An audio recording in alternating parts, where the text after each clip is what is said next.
pagpapatuloy sa pag-aaral natin ng Book of Genesis. And ito pong Genesis na ito ay napaka-interesting sapagkat alam ho natin na ito ay napakahalagang matutunan sapagkat ito ang foundation po ng lahat. No? So Genesis chapter 10, katulad doon ng ating nakagawian, basahin ho muna natin yung buong chapter, and then pagkatapos ay tsaka natin masusing titingnan ang mga talata ng Genesis chapter 10. In verse 1 it says, "Here is the genealogy of the sons of Noah, Shem, Ham, and Japheth. Sons were born to them after the flood.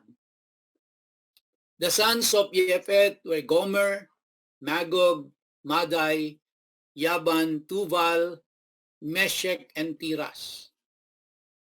The sons of Gomer were Askenaz, Riphat, and Togarma. The sons of Yaban were Elisha, Tarshish, Kittim, and Dodamnim. From these the islands of the nations were divided into their lands, each according to its language, according to their families in their nations. The sons of Ham were Cush, Mizraim, Put, and Canaan. The sons of Cush were Sheba, Havilah, Sabta, Rama, and Sabka. The sons of Rama were Sheba and Dedan. Cush fathered Nimrod, who was the first powerful ruler on earth. He was a mighty hunter before Adonai. This is why people say, like Nimrod, a mighty hunter before Adonai. His kingdom began with Babel, Erech, Akkad, and Calneh in the land of Shinar. Ashur went out from that land and built Nineveh, the city Rehoboth Kelak, and Resen between Nineveh and Kelak. That one is the great city. Mizraim fathered the Ludim, the Anamim, the Lehabim, and the Naptukim. The Patrusim, the Kaslukim, from whom came the Philistine, and the Kapturim. Canaan fathered Sidon, his firstborn, Heth, the Yubsi, the Emori, the Girgashi, the Hivi, the Arki, the Sini, the Arvadi, the Tasmari, and the Hemati. Afterwards, the families of the Canaanite were dispersed. The border of the Canaanite was from Sidon as you go toward Gerar to Asa, as you go toward Sidom, Samora, Adma, and Voyim to Lycia.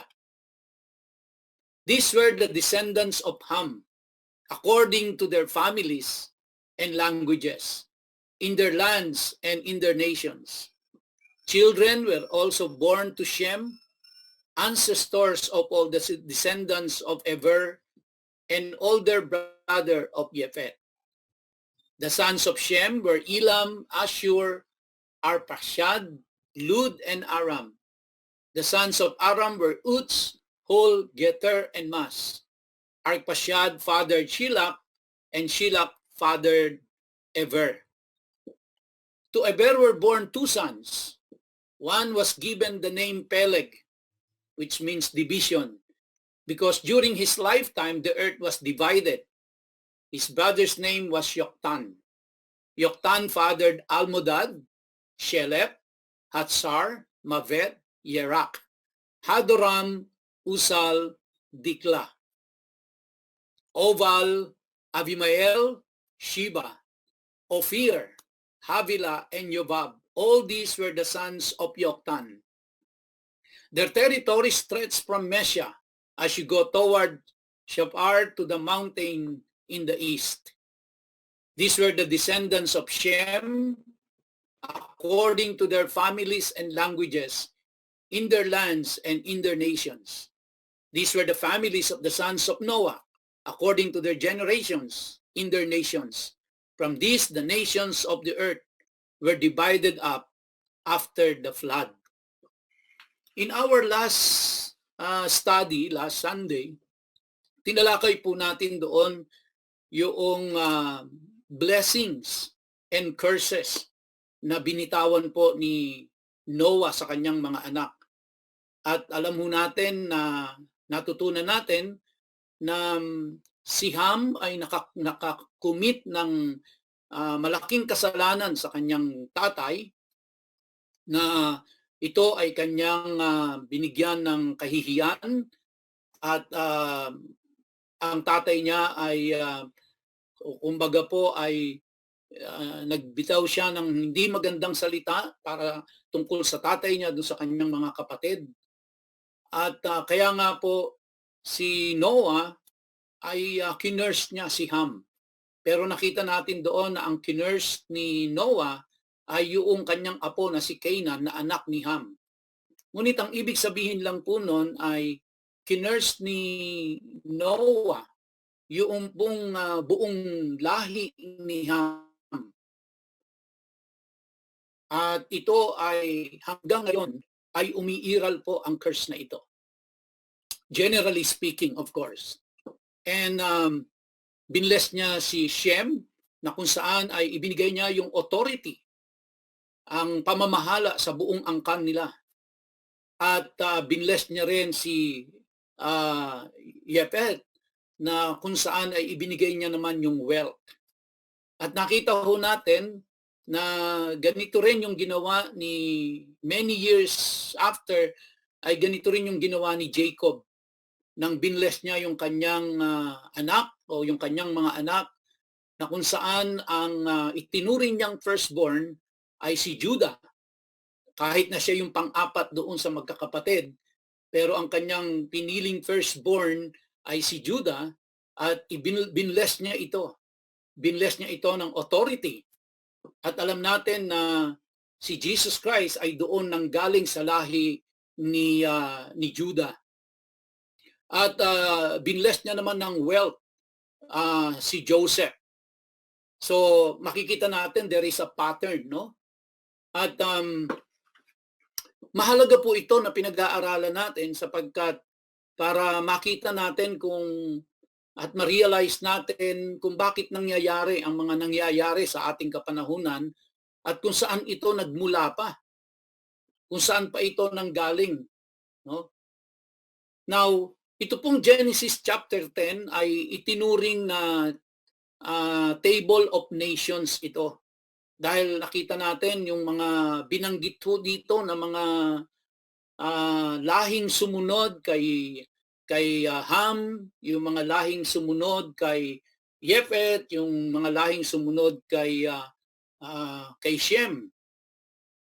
So lahat ng lahi po sa mundong ito ay nanggaling sa tatlong ito, sa mga magkakapatid na ito. Kaya po, as we move along in the study of the book of Genesis and all the way up to up to Deuteronomy, makikita ho natin ang mga kahalagahan ng mga names na ito, no? Now, ang isa pong mapapansin natin sa Bible, mga kapatid, hindi po naglalagay diyan ng pangalan, whether pangalan ng tao o pangalan ng lugar, na wala pong importansya.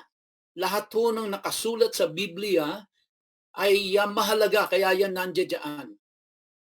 At mahalagang maintindihan ho natin ang koneksyon nito sa bawat isa at ang kahalagahan nito sa ating pangkasalukuyang kalagayan at sa ating pangkasalukuyang buhay.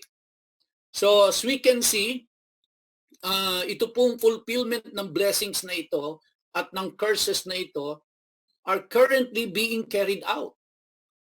Ito ay naganap panahon ni Noah after the flood. At na sila pa lang ang pamilya noong mga time na yan. Ngunit ang blessings na pinronounce ni Noah sa kanyang anak na si Shem at kay kay Yefet ay hanggang ngayon ho, no? It is being carried out. At yung curses na pinronounce niya kay Ham, hanggang ngayon ho, it is being carried out. And we will see that later and as we go along in our study. Kaya dito po ay mahalaga na makita natin yung family lines ni Ham, yung family lines ni Shem, yung family lines ni Yefet. Because nakakabit po sa mga pangalan nila. Doon sa tatlong magkakapatid, nakakabit sa pangalan nila ang curses at ang blessings. At makikita rin ho natin as we move along na kung ano ang effect nito, no, sa ating pong sa mga taong sumunod at maging sa atin ho. And here we can see also that God continues to divide, elect, and separate. Ito po ang makikita nating na prominent na principle ng Diyos dito. To divide, to elect, and to separate.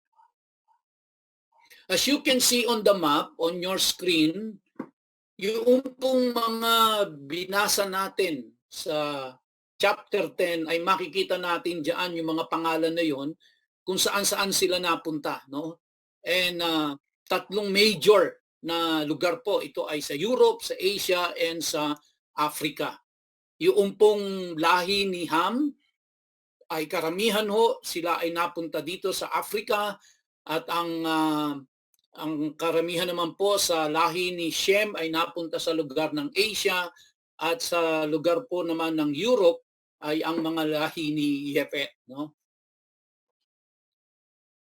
So, in Isaiah chapter 60, verse 9, ang sabi po doon, "For the coastland shall wait for me, the ships of Tarshish first, to bring your sons from far, their silver and gold with them, for the name of the Lord your God, and for the Holy One of Israel, because He has glorified you." Now, hindi ko na ho binasa yung buong Isaiah 60, but you can read it for yourself.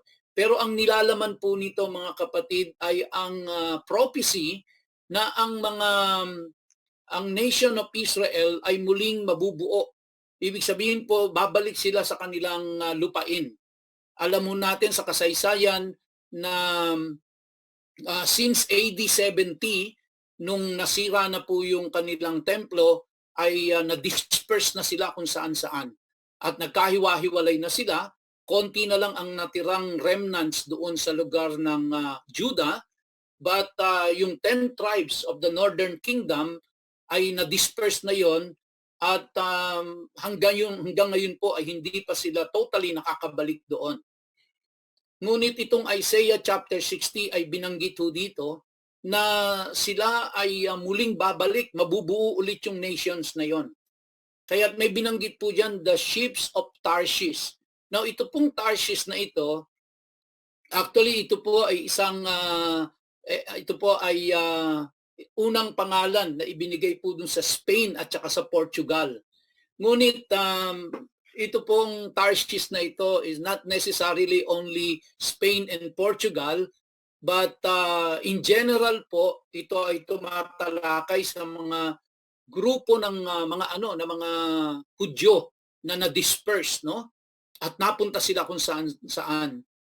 So this Isaiah is the prophecy about the return of the nation of Israel kasi nagkawatak-watak na ho sila, no?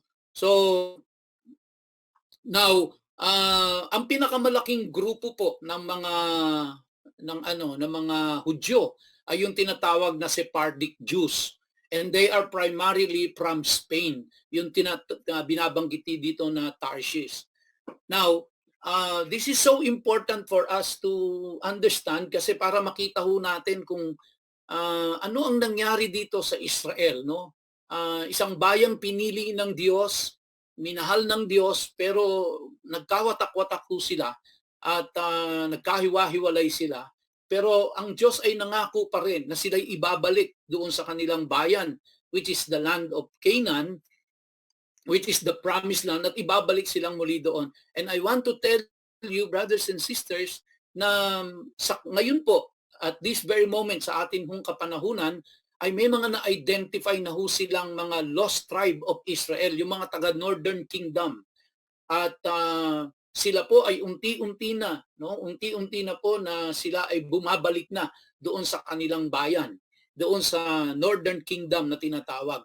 So ito po ay mangyayari. And all of these are part of the curses and the blessings that was pronounced by Noah, still part of the curses and the blessings na pinronounce ni Noah during that time doon sa kanyang tatlong mga anak.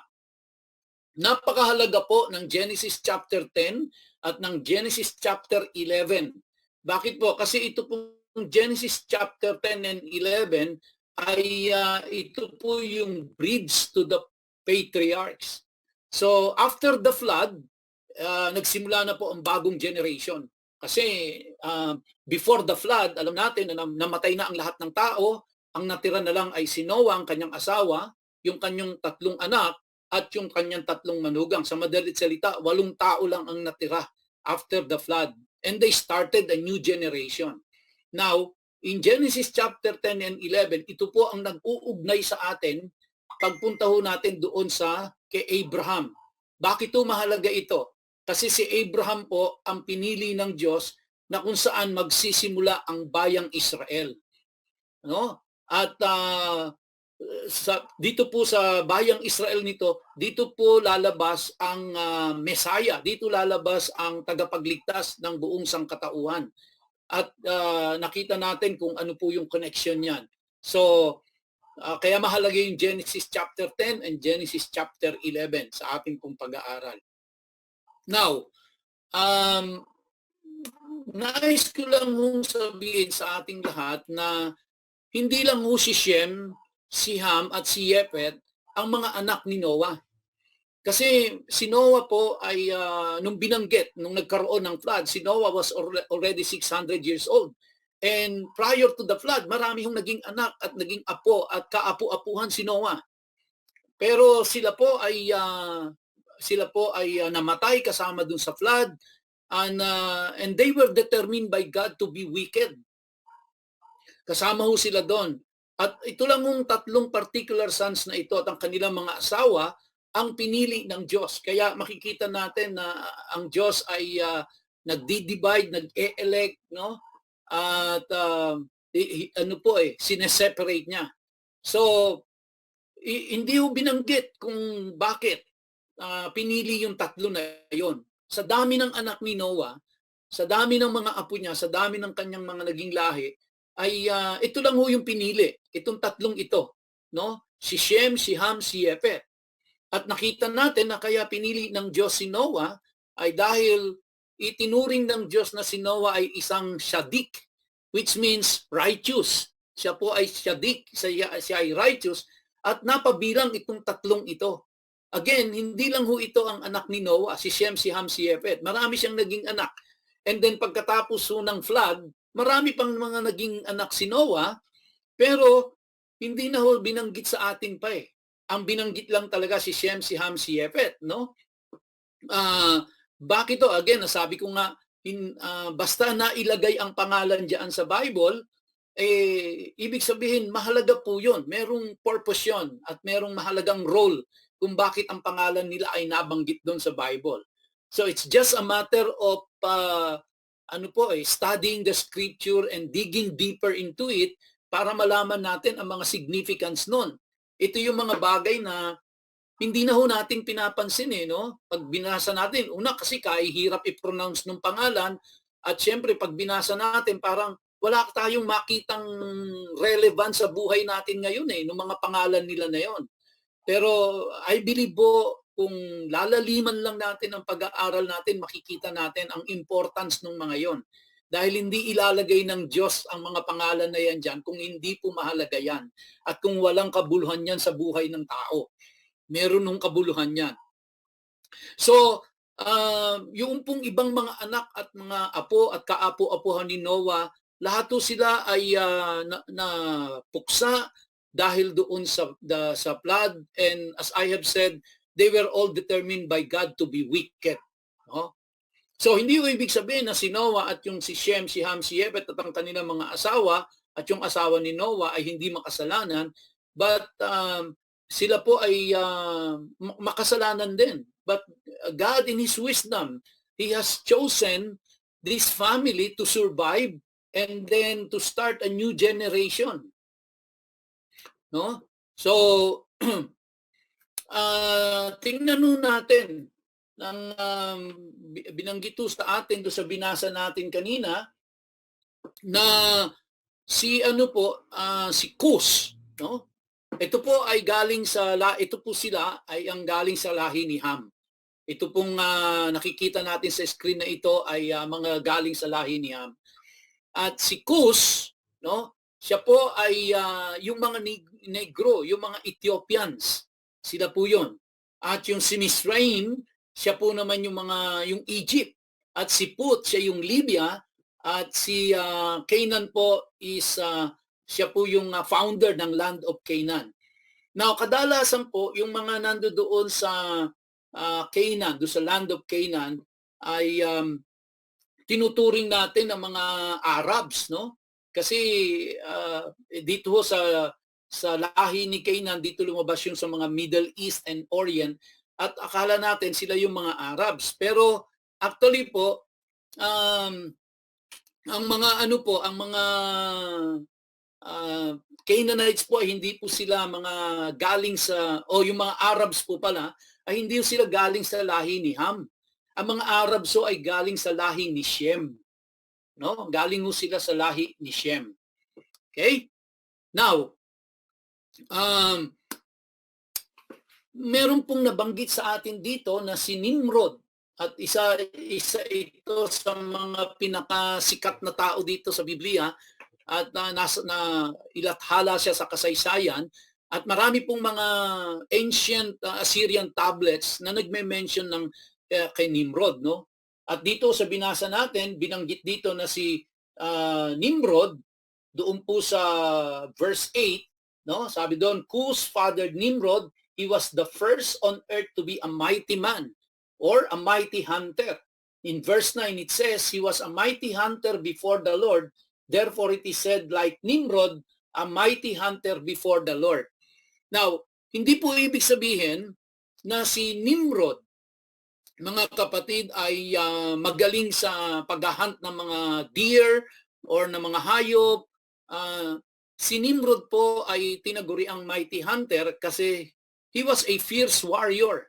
Ang hinahunting niya po ay mga tao, no? Ang kanyang mga pinapaslang ay mga tao, hindi po mga hayop. Kaya siya tinaguri ang mighty hunter. He was a fierce warrior. At dahil siya ay fierce warrior, si Nimrod po ay ang kauna-unahang empire builder. Siya po ang kauna-unahang world tyrant, no? Kumbaga walang sinabi dito sila Hitler, sila Antiochus Epiphanes, no? Sila Pharaoh, kundi ang first empire builder and world tyrant ay wala pong iba kundi si Nimrod. And si Nimrod po ay isang negro. Siya po ay isang black, no? And now, ang Bible po, kung makikita natin, ay ang Bible po does not deal with racial issues in the sense that the West does. Bakit po? Kasi sa West, meron po mga racial discrimination dahil lang sa skin color. Na kapag ikaw ay puti, parang superior ka. Pag ikaw ay black, ikaw ay mas mababa. Pero ang Bible po wala namang dinidistinguish na skin color, no? Para sa superiority. Ang nagpauso lang ho niyan ay ang mga western countries na kapag kaputi ka, ikaw ay superior kesa sa black. But ang may kinalaman po dito mga kapatid ay yung curse na pinronounce ni Noah kay Ham, no? Na kaya sila nagkaganoon because of the curse that was pronounced ni Noah kay Ham. Now, as you can see on the map, ito pong si Nimrod, mga kapatid, ay sabi ko nga ang kauna-unahang nagtayo ng kanyang empire, no? Kasi siya ay mighty hunter at siya ay pumapas lang ng tao. So napakasama nitong si Nimrod na ito. At ang kauna-unahan po na empire na itinayo niya ay nandoon po sa lugar ng Shinar, no, or yung Sumer. Ito po ay nasa ancient Babylon. Now, ito pong Babylon na ito, mga kapatid, ay hindi po ito yung Babylon na itinayo ni Nebuchadnezzar. No, iba po 'yon. Ito po ay ito ang ancient Babylon na tinatawag, the Old Babylon. At dito nagsimula si Nimrod. Nagtayo siya diyan ng kanyang kaharian, ng kanyang empire. At nagsimula ito ng maliit lamang hanggang pinalaki niya ito ng pinalaki. And sa kasalukuyan, no, itong lugar na ito ng Shinar, ito po yung Iraq. No, yan po yung Iraq. And then doon po sa bandang taas, makikita niyo yung Nineveh. Meron nung binanggit diyan, no, na doon sa binasa natin kanina, na meron pong nagtayo diyan ng panibagong kaharian, si Ashur. Now, sino po ba yung Ashur na yon? Sino ba yung Ashur na yon? Na nag-build ng 3 great city diyan sa lugar ng Nineveh, no? Yun po ay walang iba kundi si Nimrod din yon. So, yung Nimrod po is a Babylonian name. Yung pong Ashur is the Assyrian name of Nimrod. Kaya yan po ang extent ng kanyang kahariang itinayo, si Nimrod. No? So, subaybayan niyo po ako at mahalaga po itong tinatalakay natin na ito. Okay? So, ganyan ho, lumawak ang kaharian ni Nimrod. Nagpalaganap siya ng kanyang kaharian at siya ay talagang, kumbaga po, masasabi natin nung kanyang kapanahunan, siya po ay sumikat na. No? Pero sumikat siya dahil sa kanyang pag-conquer, sumikat siya dahil sa pagpatay niya ng kanyang kapwa, at siya po yung kumbaga nakaimbento ng paglalagay ng mga walls, no, para kapag siya ay lulusob at i-conquer niya yung isang lugar, pag retreat niya, meron siyang nakukulong siya ng mga walls at hindi siya mapapasok ng kaaway. At si Nimrod din po ang nagsimula ng mga weaponry for mass destruction. No? Sa kanya po nagsimula yan. So kaya kung kanino nagsimula ang digmaan, actually nagsimula po ito kay Nimrod. Sa kanya nagsimula yung ano na yan, yung mga ano yan, yung mga kumbaga po world war, no? Yung mga digmaan. Now, ang isa pong lumabas na lahi sa lahi ni Ham ay ang mga Philistine. No, ang mga Philistine po. At ang Philistine ay ito yung tinatawag nating mga in modern times, sila po yung mga Palestine. So, sino po yung mga Palestine na ito? Sila po yung nakatira din sa kasalukuyan, sila po yung nakatira din doon sa lugar ng Israel. No, sa kasalukuyan, sila po yung nag-occupy doon sa Gaza Strip, doon po sa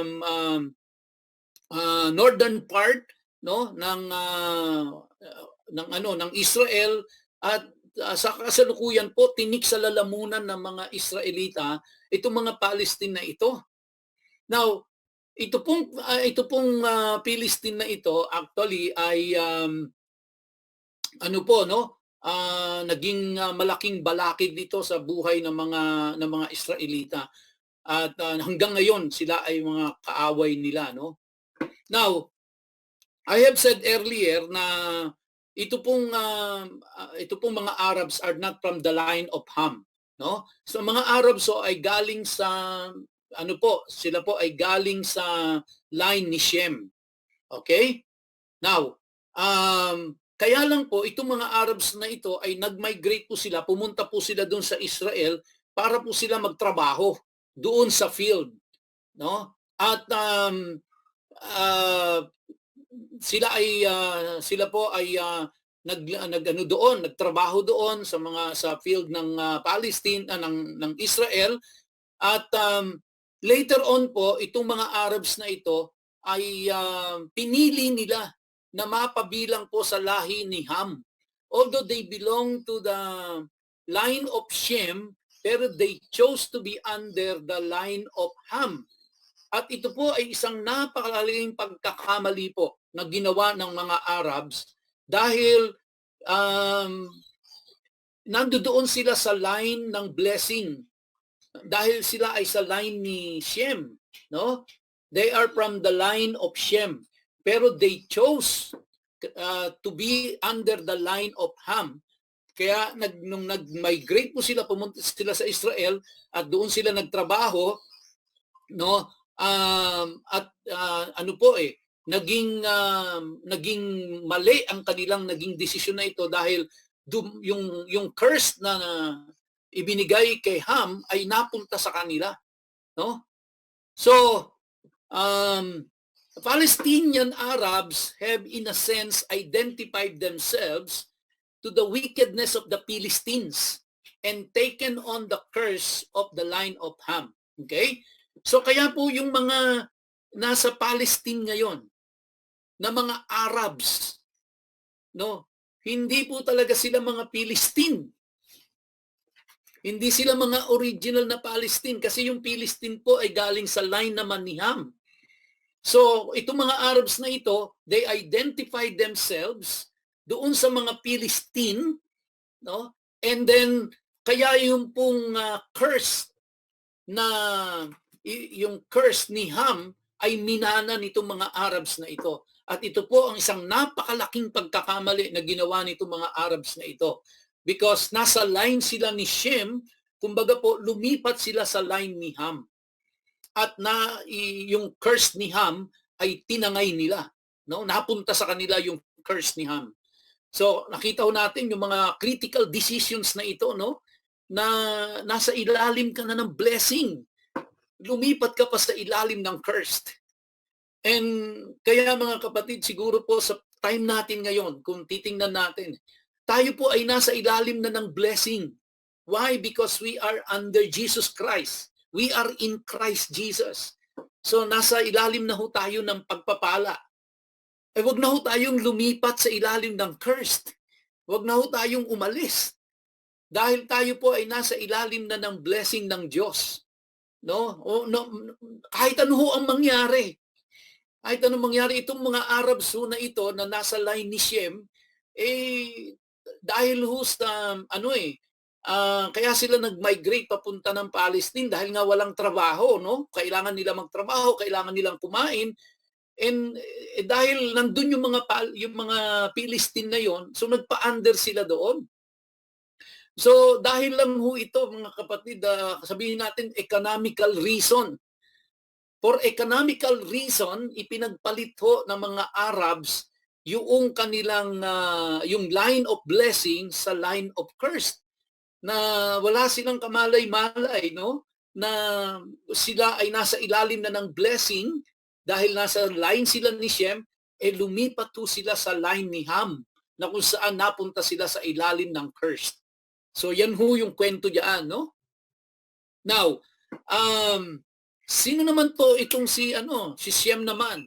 Sabi diyan, Ashur son of Shem is not the Ashur who built Nineveh. No? So iba po yung si Ashur, yung kaninang Ashur na binanggit ko po mga kapatid ay the Assyrian name of Nimrod. Okay? Ito pong si Shem ay meron ding anak na ang pangalan is Ashur. Pero hindi po siya yung Ashur na pangalan ni Nimrod. Okay? So kaya medyo nakakalito po kasi si Nimrod, makikita natin, marami pang naging pangalan si Nimrod. Pero isang tao pala, no? So, ito, may pangalan ding Ashur, anak naman ni Shem. Okay? So, kaya medyo nakakalito po. Now, kung nakikita nyo on your right, andyan yung line ni Shem, no? So, si Shem, pagkatapos nakita ho natin, na yun nga, naging anak niya si Ashur, okay, and then si Arpasad, and then si Sala, and then si Eber. Now, mahalaga po itong Eber na ito. Bakit? Kasi si Eber po ang naging tatay naman ni Peleg at ni Joktan. So, bakit ito mahalaga? Kasi si Peleg naman ang pinagmulan ho ng lahi ni Terah na kung saan ito naman ang tatay ni Abraham. Okay? Now, bakit ito mahalaga ang si Abraham? Dahil dito po magsisimula, no, ang ito pong lahi ni Abraham, dito magsisimula po ang lahi ng Mesaya. Bottom line, kaya po mahalaga na tinatalakay natin ito ay gusto nating makita, mga kapatid, ang pinagmulang lahi ng ating Mesaya, ng ating pong Savior. And then also we can see kung ano ang mga pagkilos ng Diyos nung unang mga kapanahunan pa. Kaya po, ang ating pong kaligtasan ay hindi lang basta naisip ito ng Diyos, no? Kundi hindi po isang umaga ay naisip ng Diyos, iligtas ko kaya ang sangkatauhan. Hindi po, nakaplano ho talaga ito. Mula pa doon sa line, doon pa lang nung pa lang ho nagkasala si Eva at si Adan, it was planned already, and all the way up to the Lord Jesus Christ. Lahat po yan ay nakaplano, kapatid. No? Now, let's move to Genesis chapter 11 po, mga kapatid. Moving on to Genesis chapter 11, and let us read ang Genesis 11. This is very interesting po. No? Kanina banggit natin ho si Nimrod eh. So, pinasadahan lang natin ng konti. Mamaya po, bibigyan natin ng pansin dito sa Genesis chapter 11. So, let us read Genesis 11, verse 1. The whole earth used the same language, the same words. It came about that as they traveled from the east, they found a plain in the land of Shinar and lived there. They said to one another, "Come, let's make bricks and bake them in the fire." So they had bricks for building stone and clay for mortar. Then they said, "Come, let's build ourselves a city with a tower that has its top reaching up into heaven, so that we can make a name for ourselves and not be scattered all over the earth." Adonai came down to see the city and the tower the people were building. Adonai said, "Look, the people are united. They all have a single language, and see what they're starting to do. At this rate, nothing they set out to accomplish will be impossible for them. Come, let's go down and confuse their language so that they won't understand each other's speech." So from there, Adonai scattered them all over the earth, and they stopped building the city. For this reason, it is called Babel, which means confusion. Because there Adonai confused the language of the whole earth, and from there Adonai scattered them all over the earth. Here is the genealogy of Shem. Shem was 100 years old when he fathered Arpachshad 2 years after the flood. After Arpachshad was born, Shem lived another 500 years and had sons and daughters. Arpachshad lived 35 years and fathered Shelach. After Shelach was born, Arpachshad lived another 403 years and had sons and daughters. Shelach lived 30 years and fathered Eber. After Eber was born, Shelach lived another 403 years and had sons and daughters. Eber lived 34 years and fathered Peleg. After Peleg was born, Eber lived another 430 years and had sons and daughters. Peleg lived 30 years and fathered Reu. After Reu was born, Peleg lived another 209 years and had sons and daughters. Reu lived 32 years and fathered Srug. After Srug was born, Reu lived another 207 years and had sons and daughters. Srug lived 30 years and fathered Nachor. After Nachor was born, Srug lived another 200 years and had sons and daughters. Nachor lived 29 years and fathered Terach. After Terach was born, Nachor lived another 119 years and had sons and daughters. Terach lived 70 years and fathered Abram, Nachor, and Haran. Here is the genealogy of Terach. Terach fathered Abraham, later on naging Abraham po, Nachor, and Haran. And Haran fathered Lot. Haran died before his father Terach in the land where he was born, in Ur of the Kasdim.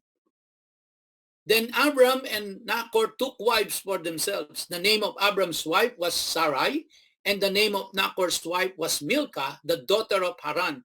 He was the father of Milcah and of Yiscah. Sarai was barren, she had no child.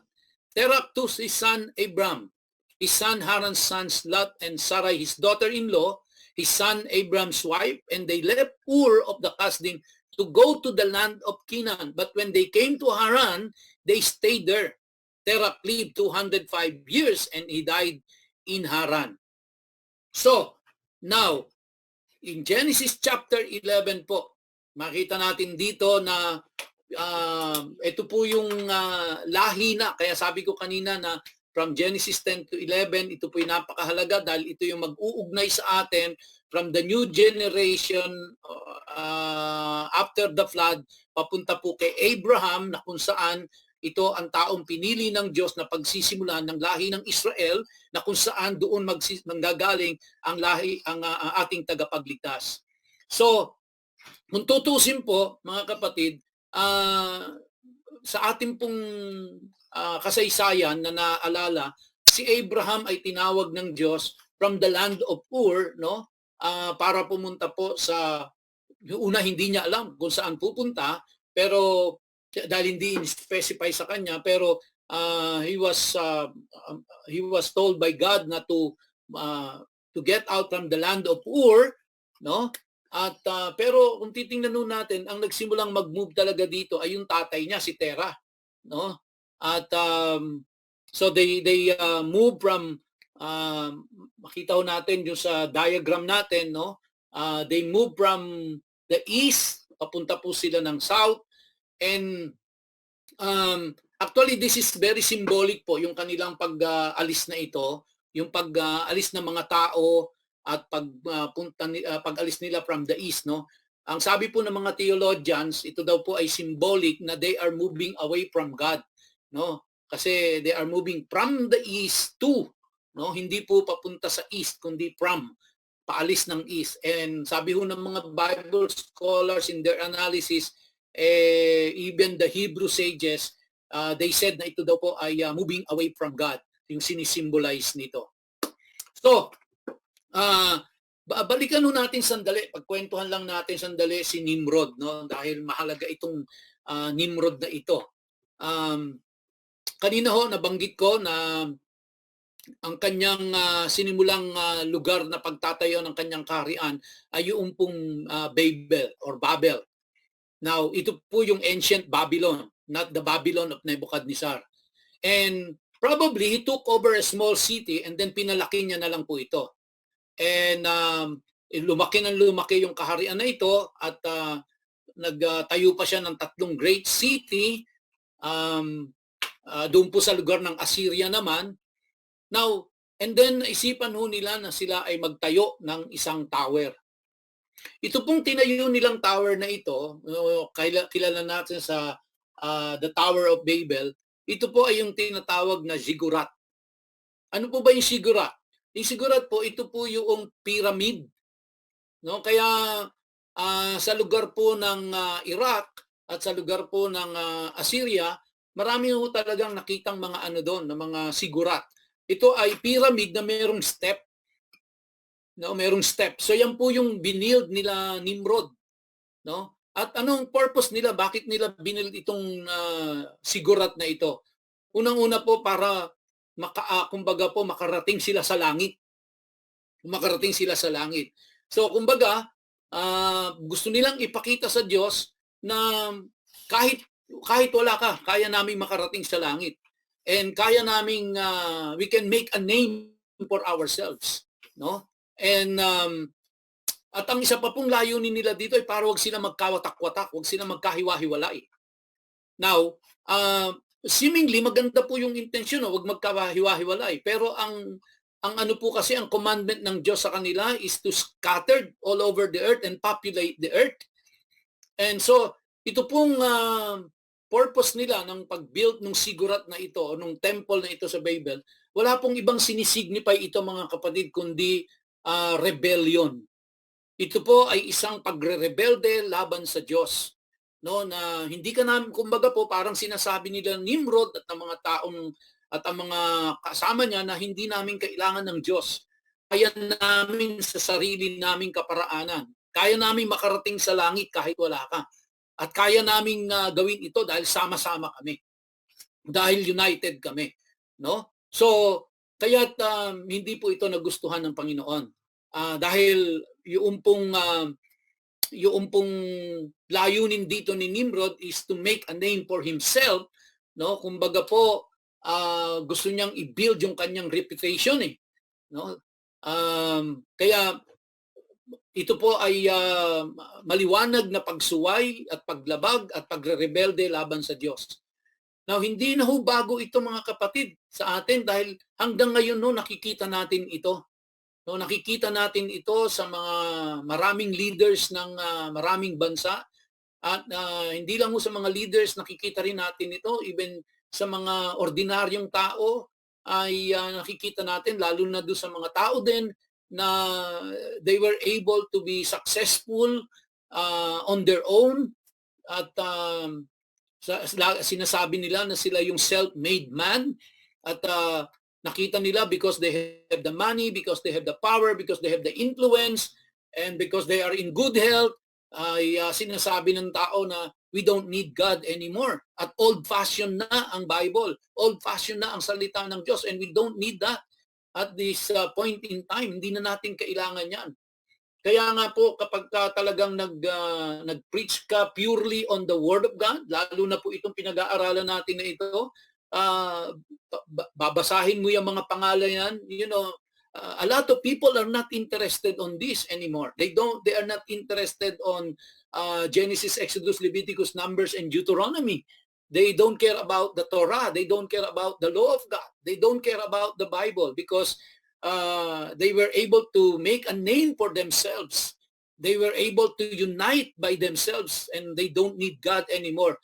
And ito pong principle na ito is Nimrod principle. At pero ano ho ang ginawa ng Diyos? Ang ginawa ng Diyos sa isang iglap po ay binago ng Diyos ang kanilang mga lingwahe at hindi sila nagkaintindihan. At hindi ho na ituloy yung pagtayo ng sigurat na yon. Hindi ho sila nagtagumpay dahil na-disperse na sila. So, in verse 4, yun po yung nakita natin, ang sabi, then they said, come let us build ourselves a city and a tower with its top in the heavens, and let us make a name for ourselves, lest we be dispersed over the face of the whole earth. No? Ito pong tower na ito is built to show that they could live in heaven even without God. They can go up the stairs and go to heaven, no? And they were as powerful as God. Ito po yung ipinapakita nila Nimrod And gusto rin ho nilang ipakita sa karamihan na kumbaga a warning to people na makapangyarihan kami. Nakita nyo, nakapagtayo kami ng ganitong kalalaking kalalaking sigurat. And dahil kami ay united and we can reach heaven, and ibig sabihin mas makapangyarihan din kami katulad ng Diyos. Kaya ito ay babala sa maraming tao, no? Babala sa maraming tao na mag-ingat kayo sa amin dahil makapangyarihan kami, malakas kami. Now, and we can see mga kapatid, even today, ganyan no nangyayari, even sa mga churches nakikita natin, ito si Nimrod, no? Ito si Nimrod, gusto niyang kontrolin ang lahat ng tao, gusto niyang kontrolin ang lahat ng bansa. And at gusto niyang ipakita na siya ay makapangyarihan, gusto niyang ipakita na kaya niya ang lahat. At ang kanya ng pinagmamalaki ay yung kanyang naitayong sigurat na yon. Ang kanya ng pinagmamalaki ay yung kanyang kapangyarihan na, no? And nakita ho natin sa mga dictator na mga leaders ng mga bansa, ganito rin ang gusto nila, to control yung buong yung lahat ng tao, to control ang lahat ng mga kumbaga mo ang mga citizens, no? And this is exactly what secular humanist society is doing today. Kung ano yung ginawa ni Nimrod noong unang panahon pa ho, ay hanggang ngayon nakikita natin yan even in a small organization, and sad to say, even in church organization, ay nakikita ho natin ito no? Na may mga leaders na talagang gusto nilang sila lang ang mag-control sa lahat. At nakita na natin yan sa maraming mga religious organizations. So hindi lang ho ito doon sa secular, even in the religious organization ay nakikita natin po yung ginawa ni Nimrod na yan is the same thing. No? Now, in verse 5, ang sabi po, and the Lord came down to see the city and the tower which the children of man had built. Now, ito pong God came down is a figurative expression. No? Hindi po kailangang bumaba ng Diyos literally dito sa mundong ito para makita niya kung anong ginagawa ni Nimrod at ng kanyang mga kasamahan. Ito po ay figurative expression. So, anong ginawa ng Diyos? God gave everyone different languages. Kaya sabi po doon, in verse 6, and the Lord said, behold, they are one people and they have all one language, and this is only the beginning of what they will do, and nothing that they propose to do will now be impossible for them. Come, let us go down in verse 7, and there confuse their language so that they may not understand one another's speech. So the Lord dispersed them from there over the face of all the earth, and they left off building the city. Therefore its name was called Babel, because there the Lord confused the language of all the earth, and from there the Lord dispersed them over the face of the earth. No? So kaya kinonfuse ni Lord. Iba-iba yung lingwahe nila. And you can imagine, di ba? Ilagay mo ang isang kumbaga po ang mga grupo ng mga tao at iba-iba ang lingwahe niyan, hindi magkaintindihan, yung teamwork po is impossible na mangyari yun. Kaya kinumpuse ito ng Diyos. And sangayon po sa mga paleo-linguist, nakita ho nila na ang lahat daw ho ng lingwahe sa mundong ito ay iisa lang ang common source. No? At hinahanap pa ho nila hanggang ngayon kung saan yung source na yon. Ang kailangan lang ho nilang puntahan ay ang Genesis chapter 11. At makikita na nila kung saan kung ano yung source, no? But sa kanilang pag-aaral ay nakita nila na meron lang talagang isang pinagmulan ang lahat ng lengguwahe sa balat ng lupa. So kinonfuse ng Diyos, and now kaya ho iba't iba ang lengguwahe natin ngayon. Okay? Now, going back to Nimrod po. Sino ba si Nimrod? No? Sino ba si Nimrod? Well, si Nimrod po is a real literal man. Totoong tao ito, no? Totoong tao si Nimrod. Okay? Now, siya rin po ay isang type. Siya po ay isang type ng Antichrist. All right? And he was a man of sin. Ito pong si Nimrod ay ang napangasawa niya po ay si Semiramis. No? Semiramis. Now, nung namatay po si Nimrod, ang ginawa po ni Semiramis, yung asawa, ay i-declare niya na si Nimrod ay Diyos. Alright? So, yung deified po yun, no? Medyo kulang lang ako ng I doon. But deified. Si Nimrod po ay ginawa niyang Diyos. Now, dahil si Nimrod ay Diyos na dineclare ng asawa niya, si Semiramis, ginawa niya po, dineclare niya ang sarili niya na siya na yung Queen of Heaven, si Semiramis. Now, sila po ay nagkaroon ng anak. At ang pangalan ng anak nila ay si Tammuz. Ito pong si Tammuz, dahil anak siya ni Nimrod, ang sabi po ni Queen Semiramis, no? Ang sabi niya po, si Tammuz na anak nila ni Nimrod ay reincarnation ni Nimrod. Okay? Kaya po ang nangyari, yung anak nila na si Tammuz ay kinilala na siya ay taong Diyos. No? So yan po, at si Semiramis ay diniklara niya na siya ang Queen of Heaven. Alright, mga kapatid.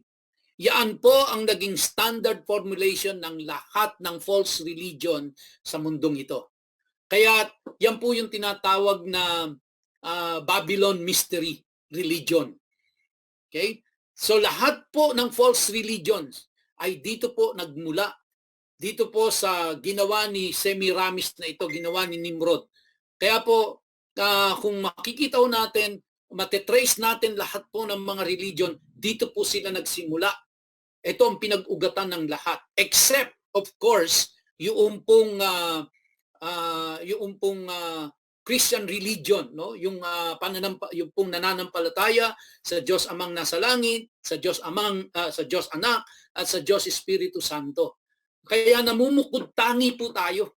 Namumukod tangi po tayo ng mga born again believers na hindi dito nagmula ang ating pong pananampalataya. But all other religions po, false religions, ay dito po sila nagsimula, no? Sa principle na yan, kay Nimrod, kay Semiramis, at kay Tammuz.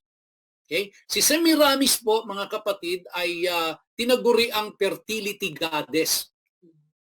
Siya po yung fertility goddess. Kaya siya ay tinawag na si Astarte, si Cybele, no? Sa India po, ang tawag sa kanya si Indrani, and then later on, siya po yung si Asteroth, and then tapos siya po ay tinawag na Istar, and then tapos siya ay tinawag na Estre. So, now, kaya kapag babakasin ho natin ang lahat ng mga traditions, ay dito ho nanggaling yan. No, dito ho nanggaling yan, mga kapatid. At yan ay nagsimula kay Nimrod, kay Semiramis, at kay Tammuz. Kaya we should be very, very careful po, no? Kung ano yung mga pinaniniwalaan natin at ano yung mga pinapractice natin. Baka kasi yung pinapractice natin ay dito na ho nang galing yon. Dito na nang ugat yon. At magpapasko na ho, no? Magpapasko na. Sana'y naaalala niyo po yung lesson natin about Christmas tree, about yung Christmas wreath, kung saan ho nagsimula yan. Ano? Yung pong Christmas wreath na yan, it symbolizes Sun God. Ano? At yan po ay dito nagmula lahat yan, kay Nimrod, kay Semiramis, at kay Tammuz. And that is evil in nature, mga kapatid. So let us be very, very careful what we practice and what we follow. Siguro, sinasabi natin, wala naman, hindi mo masama yan, hindi ko naman sila sinasamba eh. But, yung expression na ho natin, let us be very, very careful on this. Kaya mahalaga ho na tinatalakay natin ito eh, no? So, nakita ho natin na si Nimrod, galing ho yan sa lahi ni Ham. At si Ham ho ay, yung kanyang anak na si Canaan, ay kinurse ho ni Noah yan. At yung curse ni Noah na yun, inonor ho ng Diyos yun. No? At salamat sa Diyos dahil ang mga lahi ng Orientals ay lahi ni Shem. Ano? So, yung po mga lahi ng mga Europe ay lahi ni Yefet. So, kaya yun po ang sinasabi ko, mga kapatid, tayo po ay nasa ilalim na ng blessing. Huwag na ho tayo pumunta sa ilalim ng curse. Yan ho ang isang napakalaking pagkakamali na ginawa ng mga Arabs. Because ang Arabs ho ay sa ilalim sila ni Shem. Nasa ilalim na sila ng blessing. Pero lumipat pa sila sa ilalim ng curse. Nagpunta sila doon sa Philistine. Nagpailalim sila sa lahi ni Ham. So, tayo po mga born-again believers, mga kapatid, the Bible-believing Christians, we are under the blessing of God the Father in heaven through His Son, Jesus Christ, and in the power of His Holy Spirit. Huwag na ho tayong lumipat pa. Huwag na ho tayong magpailalim pa, mga kapatid, sa line of curse. No? Well, inalis na ho tayo ng Diyos doon. Tinanggal na ho tayo ng Diyos sa ilalim ng curse. Wala na ho tayo sa curse ni Satan. Wala na ho tayo sa curse ng past. Wala na ho tayo dun sa curse na yon. Let us not go back doon po sa curse dahil inalis na tayo ng Diyos sa pamamagitan ng kanyang bugtong na anak na si Jesucristo. We are all under the blessing of God the Father through His Son, mga kapatid. So, ini-emphasize ko po yan, mga kapatid, para makita ho natin where we belong today. Saan ho tayo kasama ngayon? Saan tayo nasa ilalim? At nasa ilalim na ho tayo ng blessing. Huwag na ho tayong umalis doon. Okay?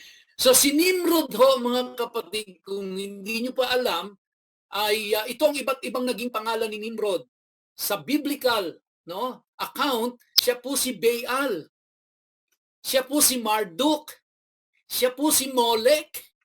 Natatandaan niyo po si Molech? Yan po yung Diyos na kung saan nagsasacrifice sila ng mga baby. Yan po yun, mga kapatid, no? Yan po ay nanggaling doon. Si Nimrod po yun. Si Nimrod. You see how evil. Si Nimrod po ay talagang pinoses ni Satan eh. No? Pinoses talaga ni Satan ito. And remember, lahat ho ng nasa ilalim ng lahi ni Ham ay naging kaaway ho ng Israel. Alright? Kaya nga po meron pong paniwala na ang Antichrist po, no? Ang Antichrist po ay manggagaling ho sa lahi ni Ham. Manggagaling siya sa lahi ni Ham. Okay? So, maaari yung totoo yun, I don't know. Pero kung susundan ho natin kasi yung cursed, no? At yung kasaysayan na laging kaaway ng Israel, yung mga lahi ni Ham, it could be, and it is very possible, that the Antichrist will come from the line of Ham. So, yung mystery Babylon po, no? Lahat po ng religions all stem from Nimrod. Alright? Now, ito pong Babel na ito or Babel, kung napapansin nyo po, ang pagka-spelling niyan, Bab-El.